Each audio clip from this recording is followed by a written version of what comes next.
Ryan Doumit is statistically one of the most polarizing players in MLB history. During his career, he was known as a good hitter, especially for a catcher. But despite that, he had one of the worst seasons in MLB history. During his decade-long career, Doumit scored higher in key offensive metrics than the average catcher. From the years 2005 to 2014, which were the years Doumit played in the MLB, the average catcher had a slugging percentage of .392, an on-base percentage of .318, and a WRC plus of 89.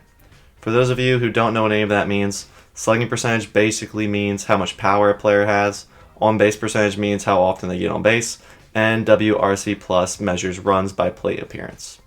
For WRC plus, anything above 100 is above average, while anything below 100 is below average. When we compare Doumit's numbers to these, we see he's clearly an above average hitter for his position. Doumit had a career slugging percentage of .432, on-base percentage of .324, and a WRC plus of 101. His best offensive year was in 2008, where he posted a slugging percentage of .501, an on-base percentage of .357, and a WRC plus of 123. Hey, that's pretty good. Salvador Perez, who is widely known as one of the best catchers of this generation, has similar career averages to Doumit in these three metrics, with a slugging percentage of .457, an on-base percentage of .301, and a WRC plus of 103. Although Salvi is obviously the way more valuable player, it's important to note that Doumit holds his own in some of these key offensive metrics. Despite his success at the plate during his playing career, Doumit mostly flew under the radar, and if you asked a casual fan if they knew who he was, they'd probably have no idea who you're talking about. Much of this can probably be attributed to him playing on small market teams that were frankly not very good for the entirety of his career. In fact, Doumit never even made the playoffs. Actually, correction, Ryan Doumit never even had a positive record in the 10 years he was in the MLB. Let that sink in. 10 years and not a single time he was over 500. Wow. The best record that a team with Doumit on the roster ever had was the Atlanta Braves in 2014 with a 79-83 record. However, that was also Doumit's worst offensive year of his career, as he posted abysmal numbers with a slugging percentage of .318, an on-base percentage of .235, and a WRC plus of 51. Now here's where things start to get a little weird. You know how I said earlier that 2008 was his best offensive year?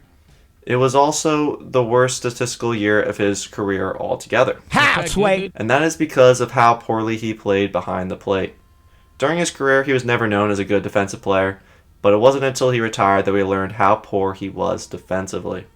WAR, or wins above replacement, is a statistic that uses a bunch of different data about a player to calculate how many projected wins that player contributes to their team.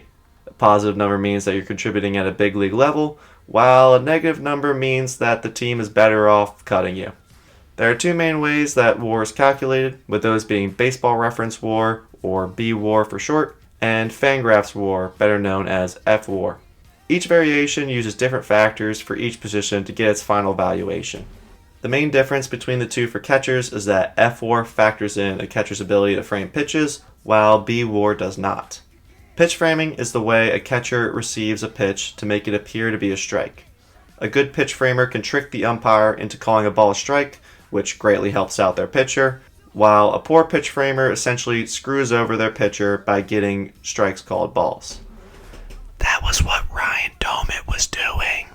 In the 2008 season, Doumit hit the leather off the ball and posted a B-WAR of 3.3, which is very solid. Nice. To compare him to Salvi again, Salvi's average B-WAR is 3.4, which means that he had a typical Salvi year in terms of B-WAR, which I don't think is too shabby considering Salvi's most likely going to end up in Cooperstown when he's retired. However, his F-WAR was a completely different story, sitting at negative 3.1, which was by far the lowest in the league. That's a difference of 6.4 WAR, all coming from pitch framing. That means if he was just a replacement level pitch framer, then his team would have won 6 more games that year. The second lowest F-WAR was another catcher who struggled with pitch framing, Kenji Jojima, with negative 1.8. Doumit lost his team 1.3 more games than the next worst player in the league. Another interesting stat that highlights Doumit's atrocious defense is DEF. This stat takes a player's fielded runs and adjusts them for a player's position to allow you to compare the defensive value of a player no matter their position. Doumit's DEF in 2008 was negative 57.6, which was also, not surprisingly, by far the lowest in the league. According to the chart, Doumit's defense would have cost his team 5.7 games, which is close to the 6.4 WAR difference that his pitch framing cost him and his team. The second lowest DEF in 2008 was Brad Hawpe with a negative 42.1, a whopping 15.5 difference between the two, or 1.55 wins. Maybe the most interesting part of this story is that in the season prior to 2008, Ryan Doumit was actually a net positive defender, and that is because he played the majority of the season in the outfield. In the outfield, Doumit had an FWAR of 2.1 and a DEF of 9.1. When he moved from the outfield to catcher, his value completely collapsed. He went down by 5.2 FWAR and 66.7 DEF. So, that begs the question, why would the Pittsburgh Pirates decide to move him from the outfield, where he's clearly performing well, to behind the plate?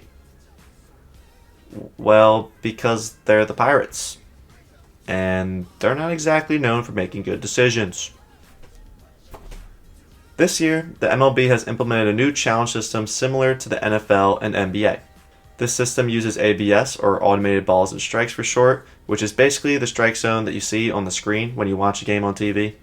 If a player disagrees with a called ball or strike, then they can tap their head to indicate that they're challenging the call. Then they quickly check with the robo-umps to see where the ball crossed the plate, and the call will either be confirmed or reversed. Teams get 2 challenges a game and get to keep their challenge if they're correct. This would allow Doumit and his team to challenge the poorly framed pitches that get called balls and reverse them back to strikes. His main flaw as a defender would have been voided with this one rule change. He would have gone from the statistical worst player in the league to Salvador Perez light. Maybe this is a bit of a stretch, as there may be times where they wouldn't challenge a poorly framed pitch, or they might run out of challenges because they got a few wrong and they're stuck with whatever the umpire decides to give them as the call. But all in all, I would say this rule change would drastically change Ryan Doumit's value. He would go from unplayable and one of the worst players of all time to pretty good, and maybe even a borderline all-star level player, because he was a very good offensive player. But all in all, I just think Ryan Doumit played in the wrong era. He wasn't necessarily a bad player, he was just playing in the wrong time. Can you guys think of any other players that might have played in the wrong era? And what are your thoughts on ABS? Do you like it? Do you hate it? Let me know in the comments below. If you made it this far in the video, thank you so much. I greatly appreciate you guys' support, and I'll see you guys in the next video. See ya.